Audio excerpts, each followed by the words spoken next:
बिस्मिल्लाहिर्रहमानिर्रहीम। अस्सलाम वालेकुम व्यूवर्स, कैसे हैं आप सब। उम्मीद है कि आप सब खैरियत से होंगे।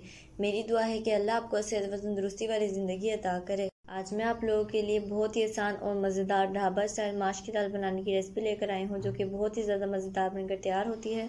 आप एक मरतबा मेरी इस रेसिपी को ट्राई तो करें, यकीन करें जो भी खाएगा उंगलियां चाटते रह जाएगा। माश की दाल की इतनी आसान और इतनी मज़ेदार रेसिपी आपको पूरे यूट्यूब पे किसी ने नहीं दी होगी। तो चलिए बगैर टाइम ज़ाया वीडियो को स्टार्ट करते हैं। आसान और मज़ेदार माश की दाल बनाने के लिए सबसे पहले एक कढ़ाई के अंदर ऐड करूँगी आधा कप के बराबर कुकिंग ऑयल। फिर इसके अंदर ऐड करूँगी 2 खाने का चम्मच लहसुन अदरक का पेस्ट, और ऐड करने के बाद इसे अच्छी तरह मिक्स करेंगे और तकरीबन 2 से 3 मिनट भून लेंगे। और भूनने के बाद इसके अंदर ऐड करेंगे 1 खाने का चम्मच ज़ीरा पाउडर, और ऐड करने के बाद इसे भी अच्छी तरह मिक्स करेंगे और तकरीबन 2 से 3 मिनट तक भून लेंगे। और अगर भूनने के दौरान ये थोड़ा सा नीचे लगने शुरू हो जाए तो इसके अंदर थोड़ा सा पानी ऐड कर दें। और फिर इसके अंदर ऐड करूँगी टमाटर प्यूरी। तो यहाँ पर एक अदर टमाटर को मैंने ब्लेंड कर दिया था, ये ऐड कर दूँगी इसके अंदर और इसे भी अच्छी तरह से 2 से 3 मिनट भून लूँगी। फिर इसके अंदर ऐड करूँगी आधा चाय का चम्मच हल्दी, आधा चाय का चम्मच पिसी हुई लाल मिर्च, ये आप अपने हिसाब से ऐड कर सकते हैं। फिर इसके अंदर ऐड करूँगी नमक, आप अपने टेस्ट के अकॉर्डिंग ऐड कर सकते हैं।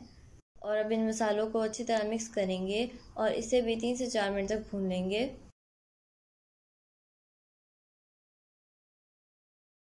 भूनने के दौरान अगर ये नीचे लगना शुरू हो जाए तो इसके अंदर आप थोड़ा सा पानी ऐड कर सकते हैं।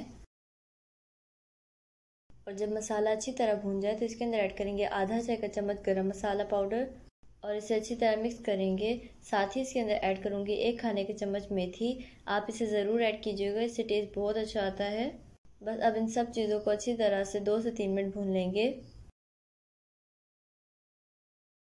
और 2 से 3 मिनट भूनने के बाद इसके अंदर ऐड कर दूँगी माश की दाल। यहाँ पर मैंने 1 कप माश की दाल लिया था, इसे मैंने पहले 2 घंटे भिगोया था और उसके बाद गला लिया था। ये इसके अंदर ऐड करेंगे और इसे अच्छी तरह मिक्स कर लेंगे।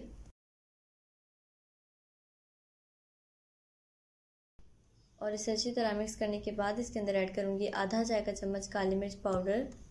और बस अब इन सब चीज़ों को अच्छी तरह मिक्स कर लेंगे। ये देखिए मैंने इसे अच्छी तरह मिक्स कर लिया है। अब इसके ऊपर मैं अदरक से गार्निश कर रही हूँ। अदरक को मैंने बारीक कर लिया था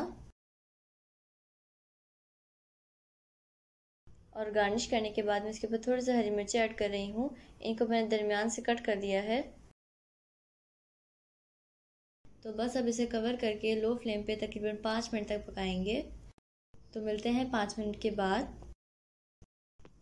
ये देखिए 5 मिनट हो चुके हैं और माशाल्लाह इतनी प्यारी खुशबू आ रही है कि पूरा घर खुशबू से महक उठा है।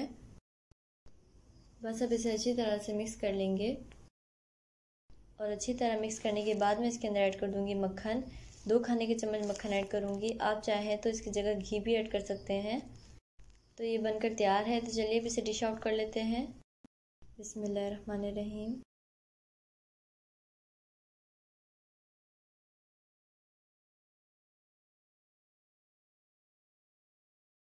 और अब मैं इसके ऊपर थोड़ा सा अदरक से गार्निश कर रही हूँ खूबसूरती के लिए। और ये जितना देखने में मज़ेदार लग रहा है इससे कई गुना ज़्यादा ये खाने में मज़ेदार है। आप इस रेसिपी को ज़रूर ट्राई कीजिएगा और मुझे फ़ीडबैक भी लाजमी दीजिएगा।